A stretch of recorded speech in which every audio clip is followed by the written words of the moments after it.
Bismillahirrahmanirrahim. Assalamu alaikum grade 6. Today's lecture we will discuss a new chapter, chapter number 8, Introduction to Algebra, page number 118.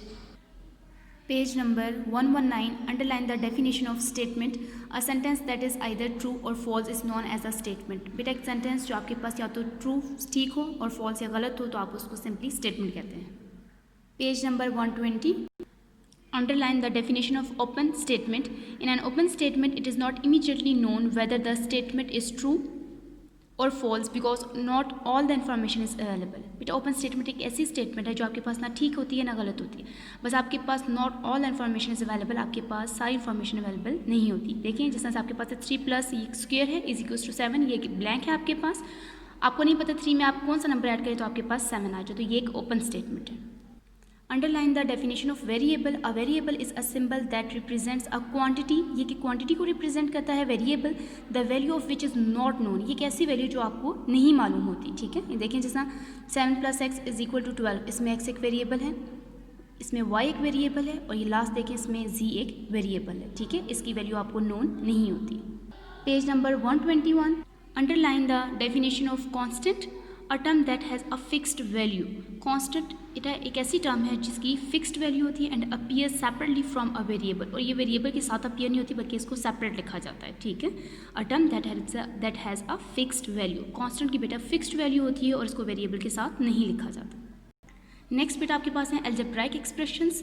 Any numeral, numeral means number, variable और combination of numerals and variables. ठीक है, या आप numerals ले लें, variable ले लें, या आप कम्बिनेशन ले लें, न्यूमरल्स एंड वेरिएबल्स, नंबर्स का और वेरिएबल्स का कम्बिनेशन ले लें.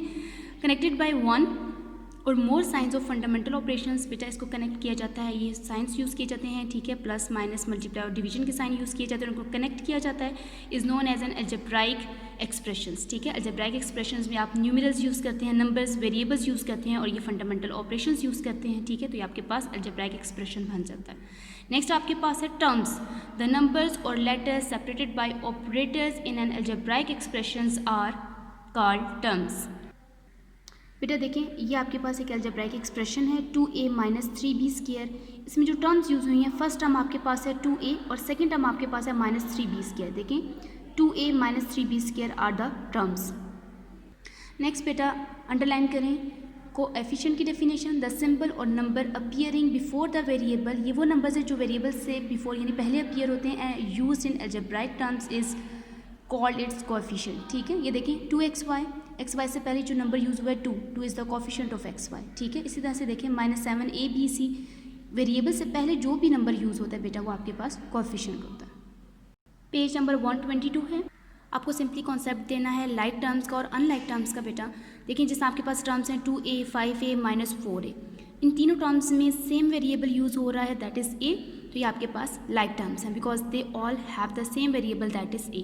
इस तरह से देखें xy, -yx, 3xy, बेटा ये भी लाइक टर्म्स हैं क्योंकि इसमें एक ही सेम वेरिएबल्स यूज़ हो रहे हैं xy. ठीक है, अब नेक्स्ट देखें 2ab - 4bc ac. इसमें देखिए तो आपके पास वेरिएबल a भी है, इसमें bc और इसमें ac.